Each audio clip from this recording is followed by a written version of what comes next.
So then let's talk about what happened in Georgia. Yeah. Let's talk about how the voting booths were all jacked up. But then let's also add to that the death of Rayshard Brooks that happened over the weekend.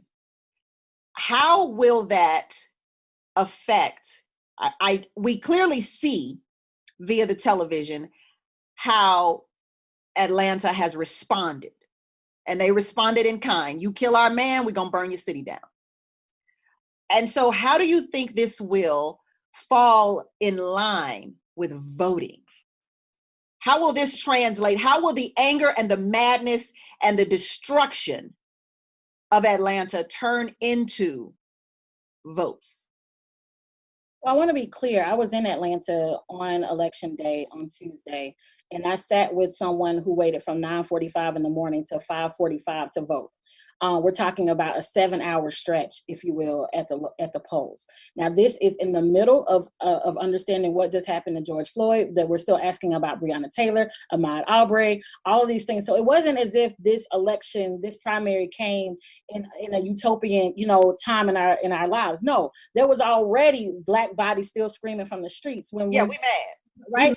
We mad. I tell you that those lines were long and nobody was leaving.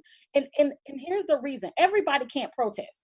Everybody can't blow up, whatever is going on. Some people look at their vote as the way in which they can leverage, if you will, their power. And people understand more than anything right now that their vote is aligned with how we're going to change the policies. Because we can do all of this, but if we can't get the leaders, AKA the mayor of Atlanta, AKA the police chief who had to resign, AKA all of these people, we can't change that unless we vote them out, or we vote in people who actually will do the work of changing these laws and changing these amendments. And so I think Abrams is trying to get he's trying to deal with the voting deficit or problems, issues. Yeah, Fair Fight, and it's an amazing organization. Here's the thing, though. When they woke up on Tuesday morning, we're talking about 33 precincts that did not either have working machines or somebody who knew how to work them. That is unconstitutional, first of all. And it is the stripping away of voting rights. It is the same thing that they did in the 50s and 60s once we got our right to vote, right? You got it, but now we're going to make it even harder for you to actually exercise it. But the difference between, I think, then and now is that people had time.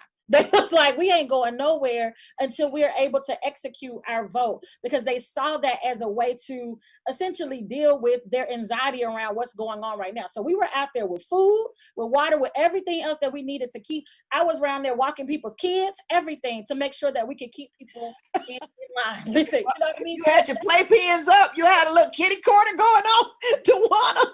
We did pizza, anything that would keep, and we've seen this, and it's unfortunate because we saw it in 2018, we saw it in 2016, we saw it in 2012, we definitely saw it when I was working for President Obama's first campaign. We had to have a whole voter protection strategy that had, legal people ready to challenge these issues.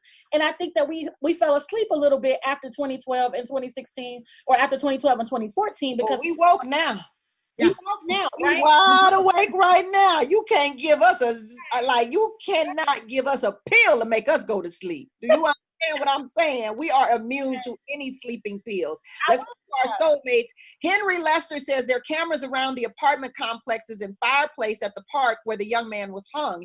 He's referring to the young man who was hung, I believe, in Palmdale, California. Mm-hmm. And he says, I hope someone gets camera footage of what happened. I think we're all patiently waiting on camera footage of that. And then Bo Ellie says some white women are looking at this as a trend. Ooh. Is it a trend? As what? As a trend? I'm assuming she's saying the Black Lives Matter movement. He's saying the Black Lives Matter movement as a trend. Oh, well, that's bad for them. It's not a trend. I think when somebody looks at a hashtag, they think trend, right? The issue is that we've been living Black Lives Matter forever. So for Black people, it's not a trend. But if the only way you came into this moment was because of the hashtag, it might be trendy to you. But when you start living the lifestyle of believing that Black Lives Matter, it won't feel like a trend. It don't feel like a trend when you're Black. I'm going to tell you that. Shantira, I want you to speak to that, to the voting thing. Do you think that that the anger that we feel will be translated into votes? Do you think more Blacks will vote? Do you think the polls will reflect what we feel? I think we've always had the numbers, and that's always been the problem with America, is the moment Black people were able to vote, they made us 3/5 of a person. We've always had the numbers, and they know that's why they strip our rights to vote. That's why when you go to jail, you can't vote anymore, and they put all the Black people in jail. That's why in Florida, my home state, when they overturned Amendment 4 and gave prisoners the right to vote, that gave 1.4 million Black men, 1.4 million Black men the right to vote, and then they did a poll tax. It's not about whether we want to. They did. Then they said, if you have court fees, you can't vote. It's not about us not having the numbers. We've always had the numbers. It's about this. That is a myth. That is yet another myth about Black people that we don't know. It's a myth. We vote like crazy. My granny voted until the time she died. She always voted, always got her newspaper in hand and knew who she was voting with. Black people are informed voters. We know how hard it was for us to get it. Yeah. And there is no doubt in my mind that we have the numbers. Hell, we had the numbers in 2016. She had 3 million more votes. Yeah. But they have always rigged the system and jeopardized our ability to do it and made it hard. So I hope that everything that we can to make our votes actually count. That's the thing. Black people are voting. That's something that really upsets me when people say they're not. We're voting and we have the numbers. I know we do. I say it all the time. We lose the propaganda game. Yeah.